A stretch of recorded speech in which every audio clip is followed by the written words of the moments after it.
Good afternoon, everyone. Thank you for joining us today for the webinar, Saving Land, Water, and Money with Smart Local Land Use Regulations, brought to you by Mass Audubon on behalf of the SNEP Network. My name is Leah Soloway, and I'm a policy assistant with the New England Environmental Finance Center and a member of the SNEP Network. The Southeast New England Network is a collaborative group of technical assistants and training experts based in Rhode Island and Massachusetts with a focus on how to finance and implement stormwater and watershed management efforts. The network is supported by EPA Region 1 with a far-sighted vision to build resilient ecosystems and connect communities through action, collaboration, and innovation.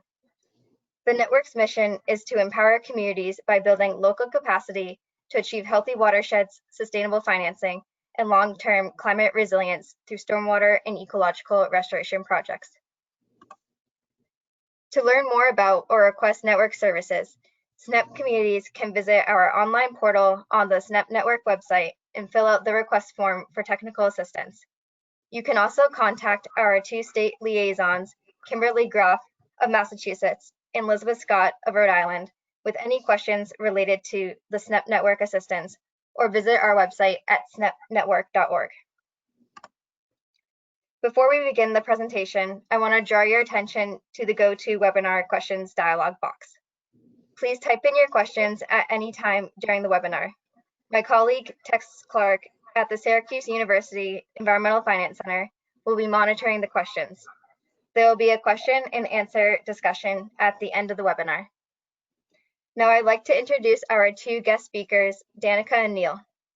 Danica Warnes is a Mass Audubon's Southeast Regional Coordinator for the Shaping the Future of Your Community program, where she works directly with towns throughout the Taunton watershed, providing technical assistance in support of targeted land conservation, sustainable development, and climate resilience in one of the fastest developing watersheds in Massachusetts. She has a background in marine and coastal ecology obtained from Stony Brook University, and several years of experience engaging partners and community members under coordinated efforts to achieve habitat restoration goals on a watershed level. Neil Angus is an environmental planner with the Devens Enterprise Commission, the regulatory authority overseeing the redevelopment of the former Fort Devens Army base located in Massachusetts. Neil assists in the long-range and day-to-day planning and sustainable redevelopment operations for Devens and specializes in green building and green infrastructure planning and design. Neil holds a professional design degree in environmental planning from Nova Scotia College of Art and Design and is a certified environmental planner with the American Institute of Certified Planners. Neil is also a member of the Canadian Institute of Planners and is a U.S. Green Building Council LEED accredited professional specializing in neighborhood development and building design and construction. Thank you so much, Danica and Neil, for being here today. And I will hand things over to Danica to get us started with the presentation.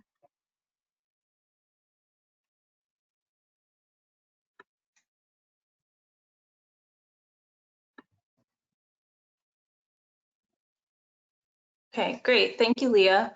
Hi, everyone. Thanks for joining. I hope you can all see my screen and hear me all right. If not, just let me know, please.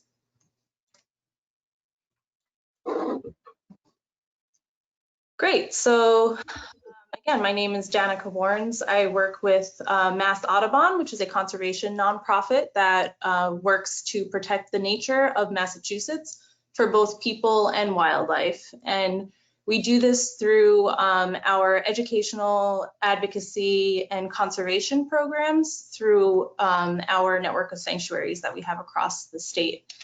And I work for a program of the advocacy department of Mass Audubon called Shaping the Future of Your Community. And we work with communities to help them plan for a more sustainable future through customized workshops and trainings, technical assistance, and general planning advice. And this program was created in 2009 in order to help implement some of the recommendations from Mass Audubon's Losing Ground report series, which is a series of reports we release every 5 or so years, and it looks at land use trends and changes across the state. And what we have found from these reports by tracking land use is that there's this trend of sprawling development that's happening. This is a map from our most recent report, which was just released this past winter. And you can see it's broken down by town, and the darker red towns are those where there's the largest rates of development occurring in acres per square mile. And you can see that a lot of the development, the highest rates of development, are concentrated along that 495 corridor, which is shown by the hashed area on the map. And this is what we call the sprawl frontier in Massachusetts, because there's a lot of sprawling development that has been happening in this report and in recent reports. We've seen the same kind of trend, and the Shaping the Future of Your Community program was developed to specifically target these towns in this sprawl frontier to help them prepare for the development that's coming and to kind of plan for a more sustainable future. So what is the problem with sprawling development? What does this mean? When we see this type of spread out development, we see a lot more impervious surfaces, which means more runoff because it prevents rainwater from soaking into the ground. So here in this image, you'll see on the left-hand side what the situation would look like in a natural environment, and then on the right-hand side in a highly developed environment where we have mostly impervious cover. So in the natural case, you see half of the rainwater is absorbed into the ground, whereas in a highly developed state, there's much less infiltration of rainwater, and more than half of it is turned to runoff. And this causes a lot of issues for both us and for the environment. When you see more imperviousness and runoff, the runoff carries pollutants from the ground with it into waterways, and this impairs water quality. We also see increases in flooding issues and infrastructure damages with large volumes of stormwater if it overwhelms our sewer systems. It also can cause just general flooding issues if it's not draining correctly because of impervious surfaces, and all of this causes risks to the public and also relates in more costs to regulate this stormwater and to repair the damage caused. And with climate change, we're seeing in particular increases in heavy storm events. So a lot more precipitation, which causes even more of these more runoff issues, flooding and water quality issues. With climate change, we're also seeing increases in temperature, which also causes stress to both people and to the environment.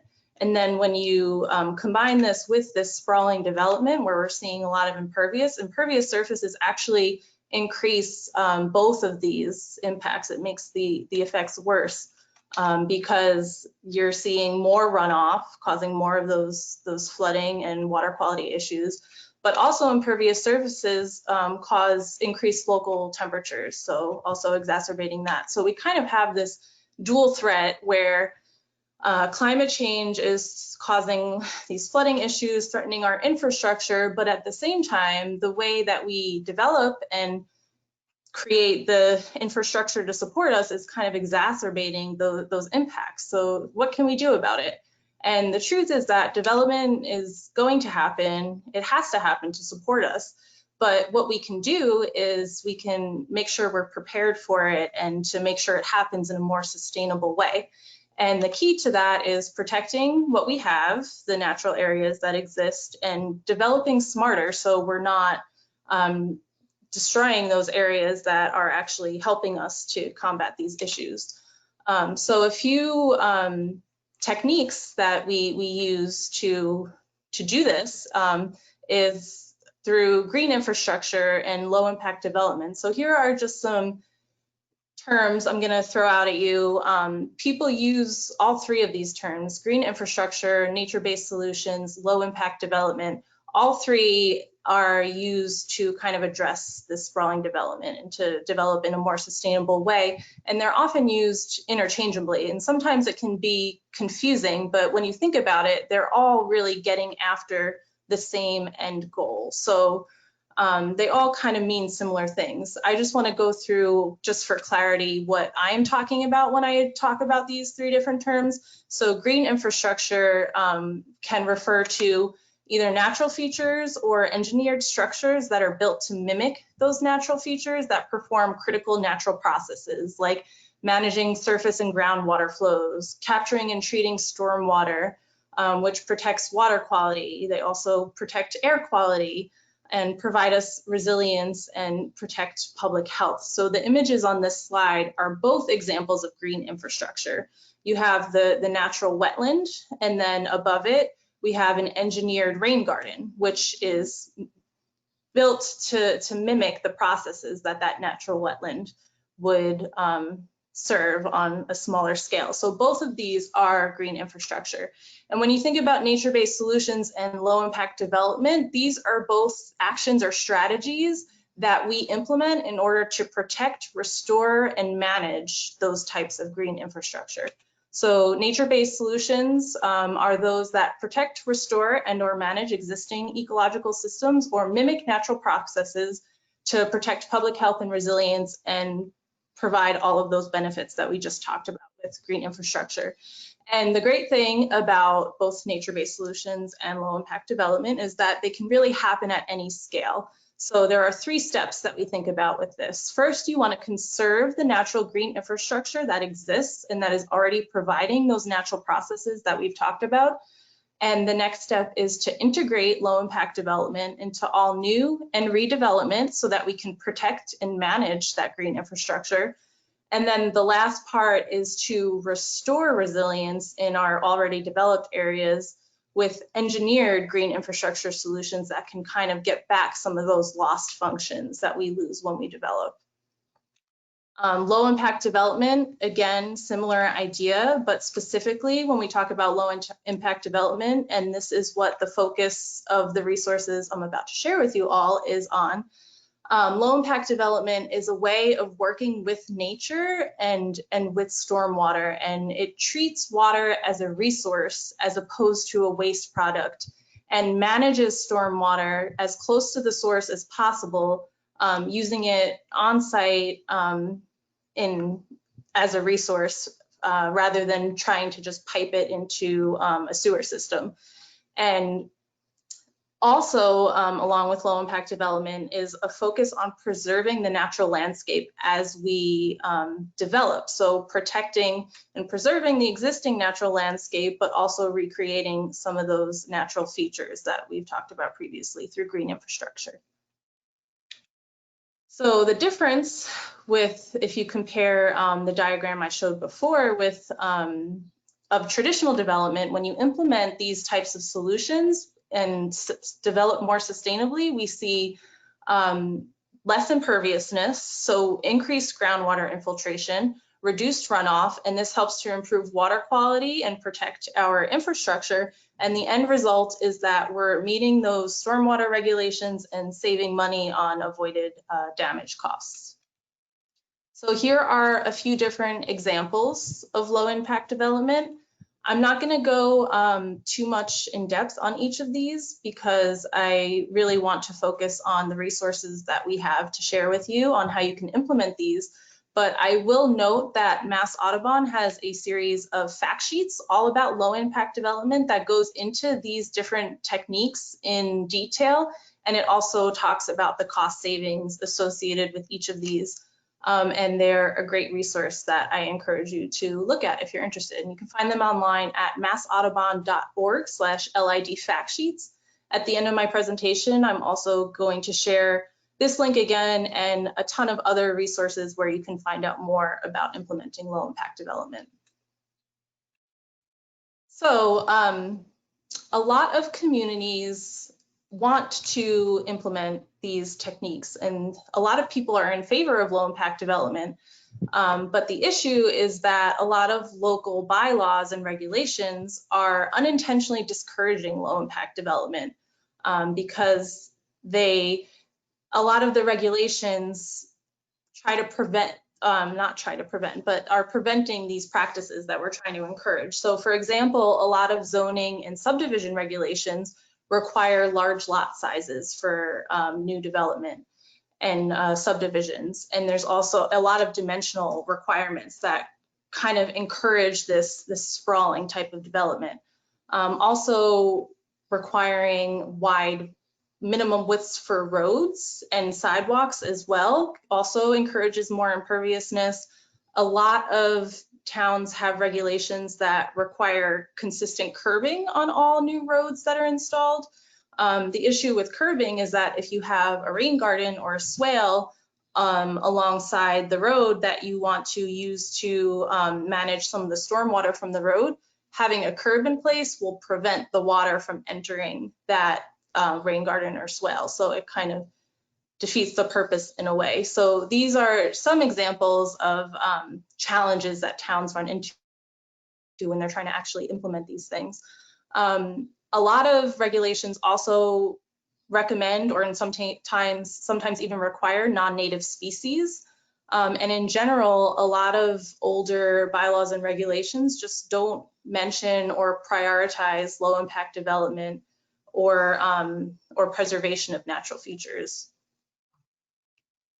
So Mass Audubon has developed a tool to help communities avoid the damaging sprawl development by improving their zoning and regulations. And we've identified 5 goals that you can kind of look at your regulations with these 5 goals in mind to identify ways that you can encourage low impact development. So the first goal is to protect natural resources and open space. You want to promote efficient, compact development patterns and infill within existing neighborhoods as opposed to spreading further outward. Also, you want to encourage smart designs that will reduce imperviousness and also adopt green infrastructure stormwater management techniques. And lastly, you want to make sure you're encouraging efficient parking to reduce imperviousness and stormwater issues. So we have a bylaw review tool, which is available. It's an Excel sheet that you can download from Mass Audubon's website. And you can use this tool to kind of give your local bylaws and regulations a tune-up, so to say, to make sure that you're not preventing low impact development from being implemented and to identify ways that you can make it more common in your community. So with the tool, we walk through each of those 5 goals that I just explained to you.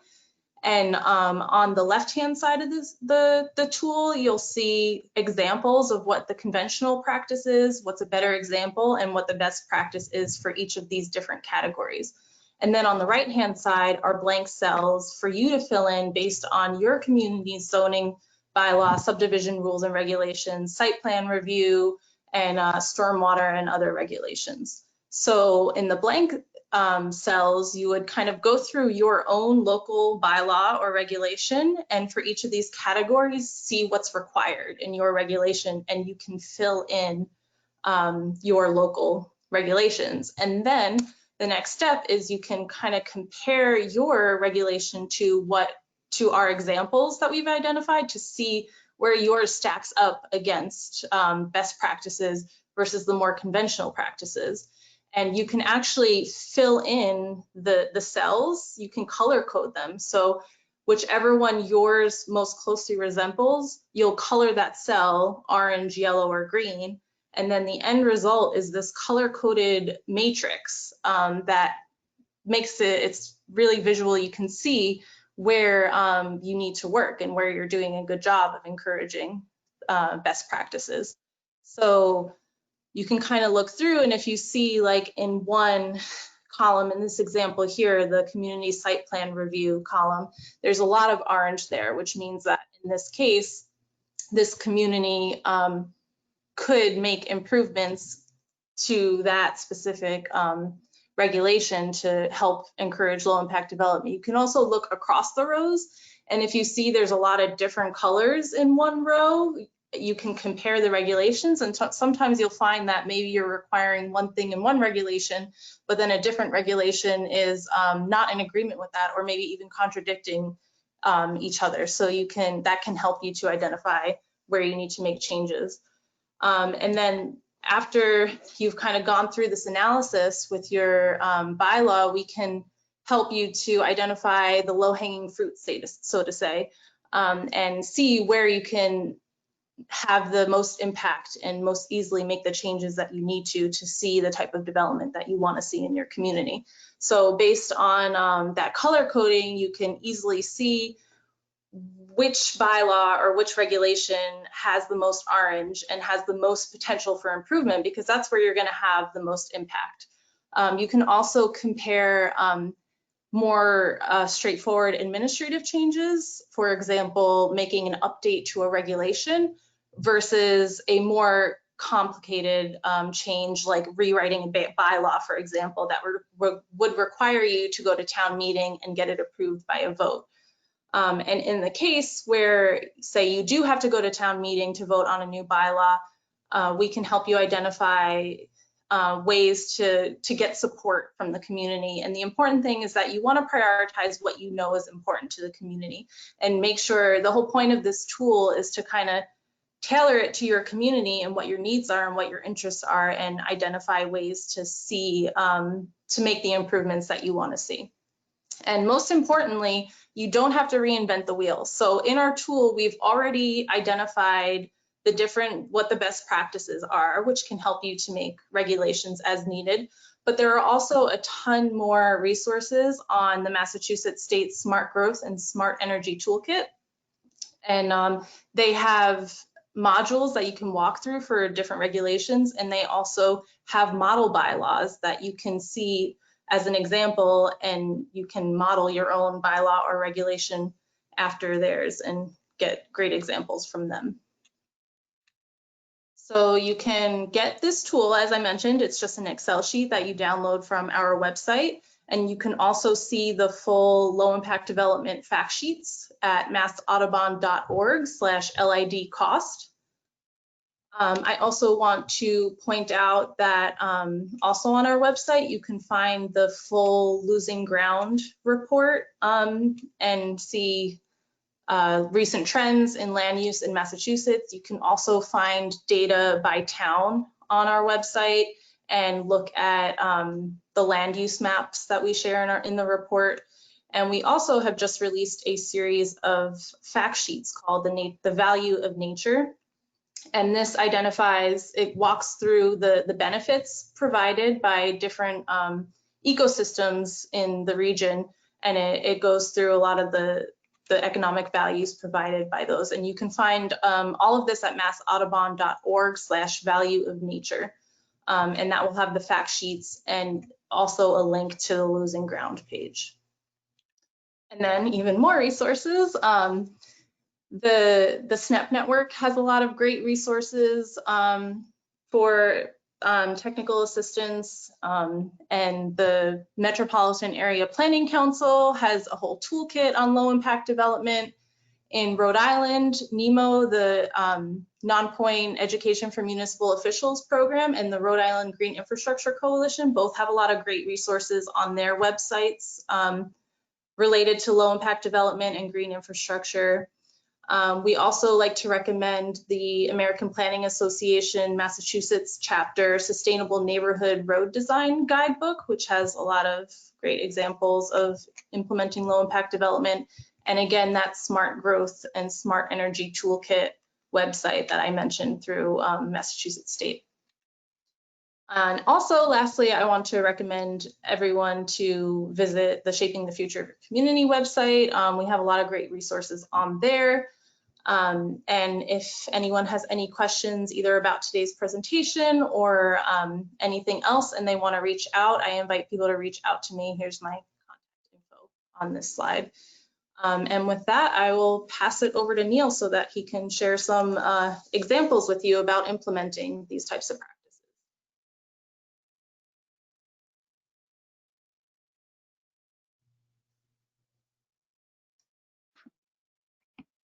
Great, thanks, Danica.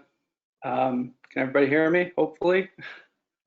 I see the microphone indicator working, so I'm gonna go ahead. Thanks, everybody. So as you mentioned, I'm an environmental planner with the Devens Enterprise Commission. We've done a lot of LID, low impact development, in our regulations, and lots of ongoing projects at Devens. Just to give you a little overview of where Devens is, we're about 35 miles outside of Boston. It's about a 4,400 acre former military base that was closed down in 1993. It is a super fun site, so the Army left us with a lot of presence in the form of brownfields, but a lot of that's been cleaned up, and we have been under a sustainable development redevelopment redirective because of a lot of that contamination and that Superfund status.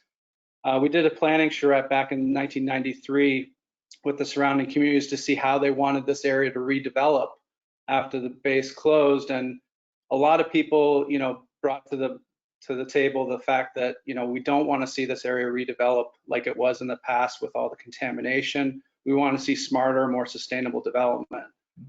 So we've looked at low impact development as one tool to help meet that regulatory goal of sustainable redevelopment. So I work for the Devens Enterprise Commission. We are the regulatory authority, but we have a kind of unique system. We're a unified permitting agency.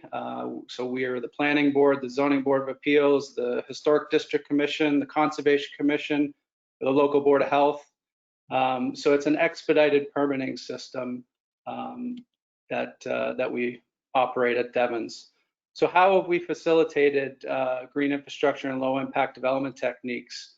It's been through a combination of strong leadership through our commission, that directive that we got from the surrounding communities about developing in a more sustainable manner, but also communication and partnerships with local businesses, municipal departments, and surrounding towns as well. And we build on a progressive strategy. We don't just regulate everything.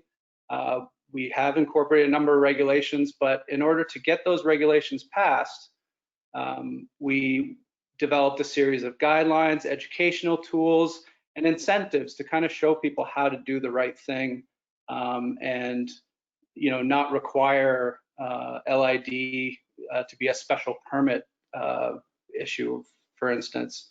It's allowed as of right. It's the required approach to stormwater management.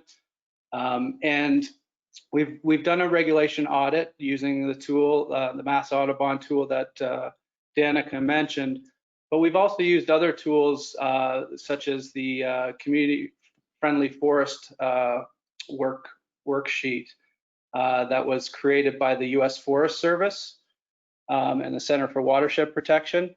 A great approach to LID is street trees and maintaining existing natural forest areas in your towns and cities. They absorb a lot of runoff, filter our air, so our forests can play a big role. So looking at how your regulations can be forest friendly is an important low impact development technique as well too. So these are two great resources for you to use to really do that audit in your regulations. So how have we regulated LID in Devens? Through our reviews, we've developed regulations that require tree preservation. Like I said, in the forest friendly audit that we did, we identified ways of protecting trees. We don't allow clear cutting on sites. So we do require that developers take a little more effort and look at what mature trees can be preserved. So we do that through limiting the construction impact zones. We have steep slope preservation requirements to avoid clearing, naturally stabilizing vegetation from sloping areas that, can create bigger runoff issues, cause more erosions. We also, we try to enforce these attributes by having penalties if people do remove trees that were marked to be preserved. We have native landscaping requirements, as Danica mentioned. Native landscaping is a great way to reduce watering and avoid invasive species. We also included functional landscaping requirements, so not just plantings for screenings, like for screening a project or softening an area, but also to help reconnect natural ecosystems. And I'll get into that in a little bit more detail in a little bit. We've also included green roof and green wall regulations and guidance documents to give people the tools, additional tools beyond your typical biofiltration landscape islands, and giving them kind of guidance and details on how to install these and how to do them. We've also included parking maximums in our regulations, which is an important aspect to reduce impervious surfaces. A lot of towns and cities have parking minimums, so you're always seeing developers come in and build more parking than is actually necessary. So we have an actual maximum. So we try to keep it low on purpose to reduce the amount of stormwater runoff that they're going to create from impervious surfaces from the get-go. So what do all these regulations look like? Here's just an example of a project on Devon's. Bristol Myers Squibb is a biopharmaceutical company. They have about a 90-acre campus, and they've built, they've invested almost $2 billion. That's billions with a B. It's a huge project in Massachusetts, and so it's a very large campus. But there was a ton of opportunity to do some low-impact development techniques on this project, and you can see from the aerial photo, you can see kind of the buildings kind of weave in and out of the existing forested areas. That's part of our tree preservation requirements in practice. You see a parking garage up in the top left corner. They've since added to that since they developed. So going up instead of out, that reduces the amount of impervious that's created as well. Also, less distance for employees to walk to get to the building. And they've incorporated a number of biofiltration landscape islands. You can see in this front building that says New BDB, Biologics Development Building. They have a green roof strips and some green walls, these areas here. So they've been trying to do more and more low impact development techniques. They've also done a lot of green building techniques inside the buildings, but as part of that, you know, their campus-wide sustainability plan, it includes, you know, reducing negative impacts from stormwater runoff, and that's part of the U.S. Green Building Council's LEED certification system, is not just looking at the actual building, but the site itself. And so they gain points for integrating low impact development into their site design. From a stormwater perspective, our regulations, we have included requirements for all projects to replicate natural conditions. And Danica showed a slide showing how much runoff typically is absorbed by forest or the natural landscape, how much evapotranspirates.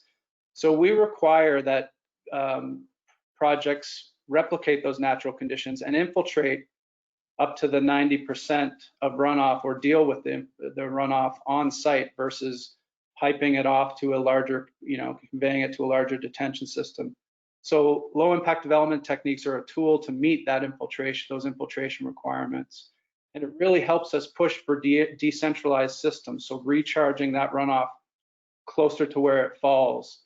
And through our regulations, we've added specifications, again, to try and make it very easy for developers to do the right thing. We have vegetative roof specifications, permeable pavement specifications, reinforced turf specifications. Giving those tools to the developer and showing them how it can be done right is key, because in the early days of trying to implement this, we got a lot of pushback of all these things, these low impact development techniques work great in the south, but they don't work in cold climates. Yes, they do, and I'll show you some examples of how we've convinced developers that this does work. A couple of great resources. The Mass DEP has some good guidance for specifications in their stormwater management standards, volume 2. If you just Google that, you should be able to find it. Mass DEP Stormwater Management Standards, Volume 2, as well as we've used a lot of great information from the University of New Hampshire's Stormwater Center. It's a great resource. So what does all this look like? Here's a good example of biofiltration landscape islands that we've built at, this is a 300 space parking lot that has 3 catch basins total in it. So entirely built for low impact development techniques. The real key to the success of these biofiltration landscape islands is, the pre-treatment of the runoff and using the right soils and plant mixes and right construction methods to make sure that they are going to function properly and work for a long period. So what this previous slide is just showing kind of part of this initial stabilization during construction, and this is kind of what that area has turned into with some of the, with the plantings getting established. So the grass filter strip to get that first flush and reduce some of the total suspended solids, and then a kind of a gravel stone pilot channel for the larger flows. This outlets into a kind of a grass open area that is kind of like a detention basin, but it has never seen water since this project has been developed, because it's all being infiltrated right at the source. So it's a great example. Another way we're regulating low impact development is through our subdivision regulations. Danica mentioned large lot subdivisions and sprawl being a big issue that leads to polluted runoff, more impervious surfaces. And what we've done is done basically a cluster subdivision allowance in our regulations, requiring smaller lot sizes, minimum setbacks. Instead of having 25-foot setbacks from the street, we have build-to zones. So we try to push the buildings closer to the street and actually kind of create more of a sense of community character through that, bringing people closer together. We've included additional pavement or street types. So not just having these general residential streets of 40 or 50-foot wide pavement. We have local alleys or lanes, we have neighborhood streets, we have green streets, and then we have all your regular commercial type or regular boulevard streets and so forth. But having more street types gives you a little more flexibility in what works for your specific community or the type of development that you're doing. And these additional street types are much more narrower than conventional street types. So more green, less gray, less runoff, less urban heat island impacts. So there's a whole bunch of benefits. And smaller road systems also help with public safety in terms of traffic calming. The narrower the streets, typically the slower the traffic can go. You incorporate other traffic calming measures like bump outs. They offer additional planting opportunities. And this picture below and that you see is kind of a rendering of a project that was proposed at Devens that has now been built, kind of a new urbanist type neighborhood, narrow streets, sidewalks on both sides, some low impact development techniques at the lot level. And this is what that neighborhood looks like today. You can see, it's hard to tell here, but this is a 20-foot wide street. It's a neighborhood style street. We have on-street parking with bump outs that provide additional area for low impact development techniques. We can incorporate stormwater into these to infiltrate. You can see street trees have been put inside these bump outs. So again, providing public safety as well as opportunities for localized groundwater recharge. Then this is opposed to the typical residential subdivision road, 40 to 50 feet wide, that really is pushing development apart, creating a lot more impervious surface, and just overall not good for a number of reasons. In that new neighborhood that I just showed you, there was no garages. The garages are all serviced by rear alleys. And we worked closely with our fire department, had concerns about narrowing the roads below 20 feet in width because they wouldn't be able to get their fire trucks down it, which is a common issue that a lot of towns and cities run into. We worked with them. 20-foot wide clearance for fire trucks doesn't actually mean you need to pave everything 20 feet. They just need a stable surface. So we work with them to look at our road standards and basically look at requiring, a minimum drivable surface of 12 feet and then doing, another 8 feet of reinforced turf. We do this on private projects. Why can't we do it on public projects? So the red dashed area is all reinforced turf, and it gives the fire trucks the ability to make these turns and use this area, and allows the residents to use a 12-foot paved area for their day-to-day activities. These are low volume roads, so they don't need 20 feet of pavement for the volume of traffic. And Danica mentioned LID, stormwater as a resource, looking at it as a resource. And we've incorporated rainwater harvesting requirements to promote that, stormwater can be used as a resource. Why not capture it and reuse it on site for other purposes? Maybe in your building for non-potable water uses, for toilet flushing. In Devens, we use it a lot for irrigation. So the bottom picture you see in this slide is my office building, actually. And there's an underground cistern which collects all the roof runoff from this building as well as an adjacent hotel building. And the large expanse green area in front is kind of like our town green. And this is all irrigated with roof runoff that's stored in our cisterns. So a great way to, inexpensive way to supply water. We require it for all commercial industrial projects that want to do irrigation. We discourage irrigation by planting native species, but if they're going to do irrigation, we do require them to do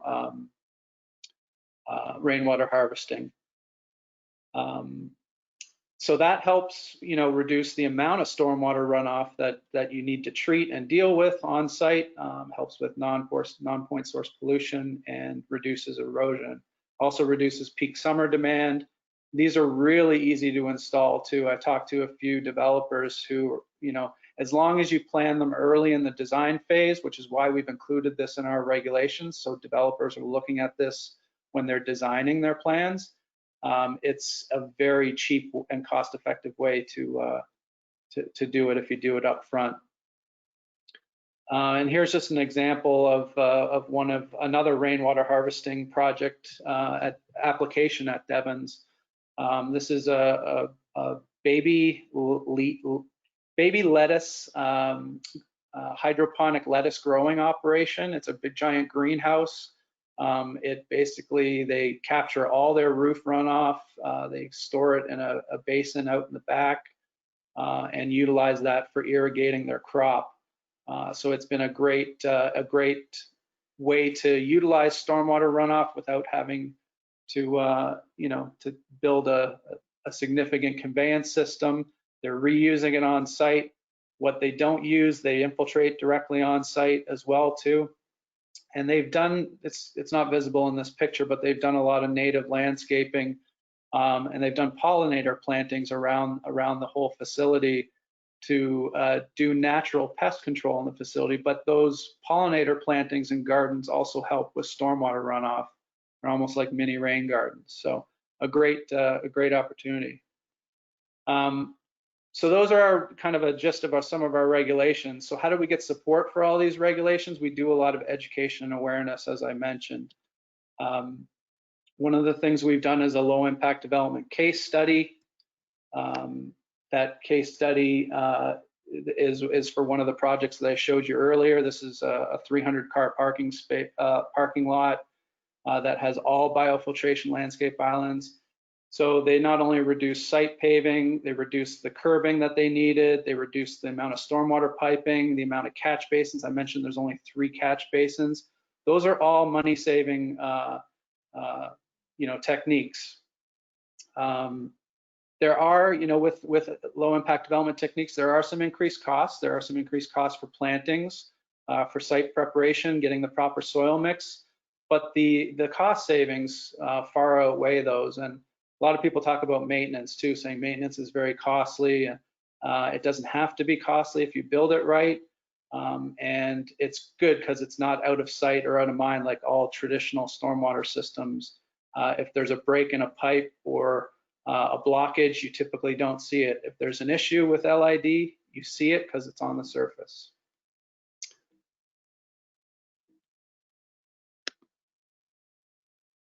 We've also, education is key. So what we've done is showed some developers how this can work, and we've had the developer who's built these other stormwater biofiltration basins educate and do open houses to show other developers how it can be done. And that includes our DPW staff as well, to show them not only how they're constructed, but how they're maintained. And again, seeing is believing. So being able to see that it works and how it can be maintained is half the battle there. We've done a number of tours on Devens to show folks. This is another residential part of Devens, a little more traditional or conventional, although these are positive energy homes. They're all solar on the back, but zero runoff from these sites. No, you'll see there's no gutters on or downspouts on the roof, so they're directly infiltrating the runoff just at the foundation of the building and sheeting it away from the foundation. So you see stone splash pads on the driveways, which helps infiltrate the runoff and avoid erosion. Pervious pavers, a rain garden in the front. All these elements have reduced the need for any stormwater management basins, which is a great way to save land area as well. We've developed a series of guidelines, again, to make it easier for developers to do the right thing, and given graphic examples of how on a commercial application you can incorporate all of these LID best practices, things like green roofs, cisterns, rain gardens, permeable pavers, bioswales, native plants, and so forth. And LID is a great climate adaptation and resiliency strategy. We really promote that as well too. This is picture you see here is a retrofit of an existing street where they installed a bump out and made that bump out a rain garden, which gives more area to plant trees and absorb the stormwater runoff locally. But as I mentioned earlier, these aren't out of sight, out of mind systems. You're able to see if there's any problems. They're not closed systems, so they're much easier to adapt to changing weather patterns, significant storm events, and so forth. They reduce urban heat island impacts, which helps with water quality as well as air quality. And the plantings in them can absorb carbon and help reduce greenhouse gas reduction. So it's a really good tool.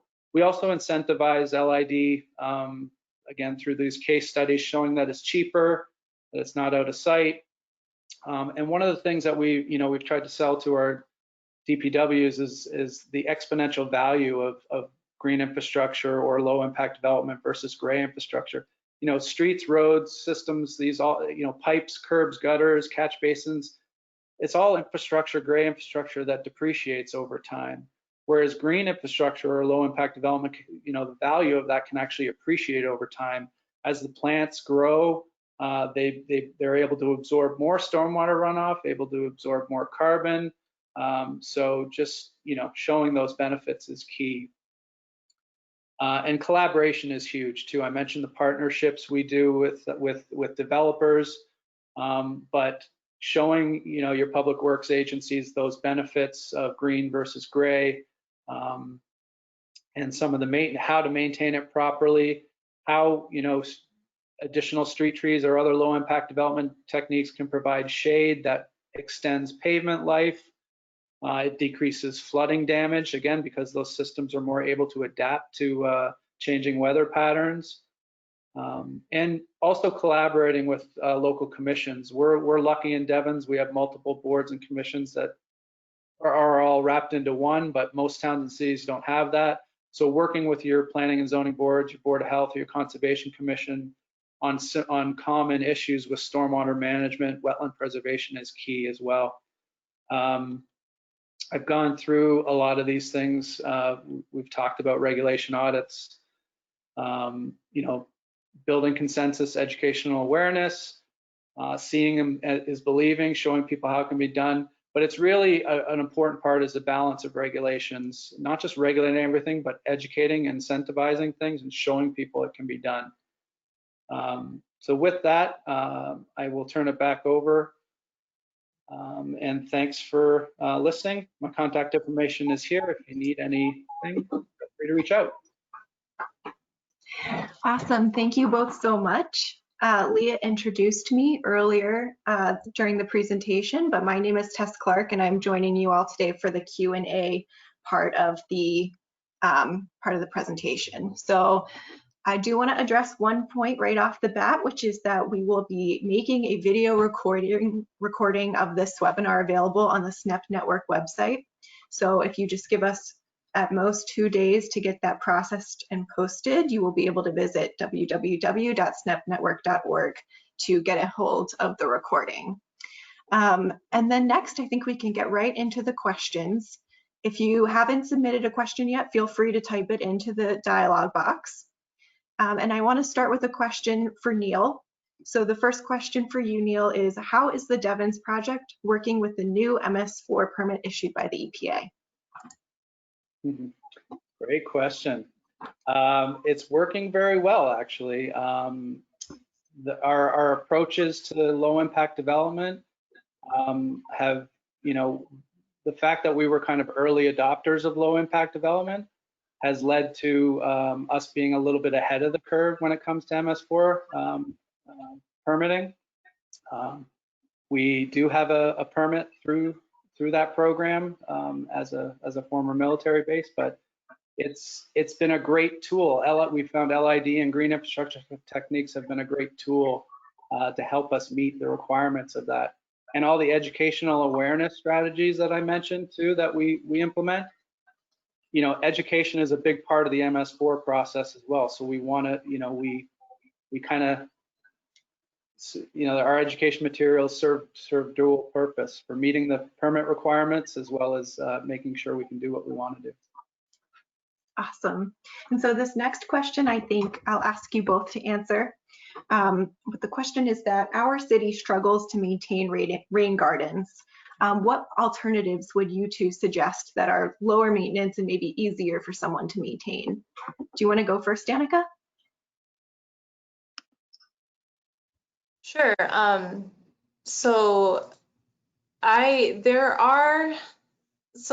The great thing about these solutions is there are so many options out there, and there are so many ways you can go about it to adapt to whatever your current situation is. And there are definitely low maintenance options out there. So a lot of municipalities struggle with this issue of maintaining these structures. And as Neil pointed out, a lot of times the maintenance costs, which people don't realize are more cost effective than the alternatives.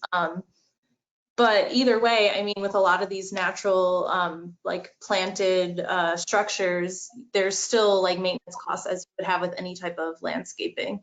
And they're definitely in the resources I shared, there are like in terms of the types of plants you plant, there are planting guides, so you can choose plants that require less maintenance. Particularly native plants that are more suited to the environment and the habitat that we live in, and will require less watering and that type of maintenance because they're already but they're specifically developed to fit our environment. So going with those, and I would recommend going to the resources that I shared, the website for planting guides and maintenance costs. And Neil, you might have more specific examples if there's anything you want to add. No, I think that's a great example, because if you do pick the right plants, you put the right soil types in, you do the right pre-treatment, the right state, protecting the edge of pavement properly, all of those things, result in less need for maintenance. You know, there is maintenance needed, but you know, there's also maintenance needed on traditional stormwater systems too. And a lot of people forget about that. A lot of systems, like I said, are out of sight, out of mind. So, you know, property owners don't end up maintaining their systems, and they end up failing over you know, over a longer term, and you know, they end up being costly to repair, very costly to repair, versus, you know, just adding a little bit of extra maintenance in to a rain garden or a biofiltration landscape island on a regular basis, and you avoid those expenses of having to replace or repair, fix something that, you know, a catastrophic failure. I would like to just add too that there are trainings. So Neil mentioned that you can go on tours in Devens and see examples of this. There's also in Providence, Rhode Island, there's a Stormwater Innovation Center where they have a lot of different examples on different scales of different types of green infrastructure and low impact development techniques.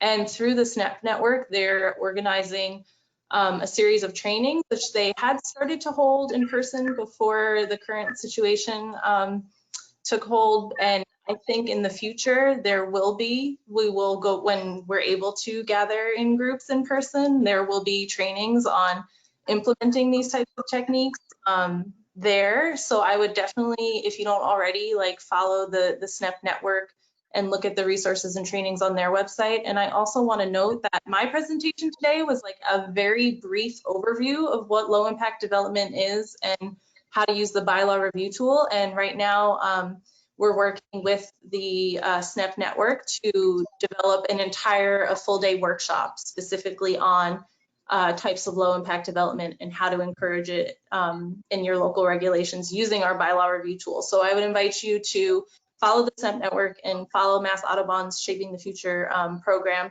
so that you can hear about those trainings when they become available. And we'll also organize site visits to relevant sites where you can see examples of these.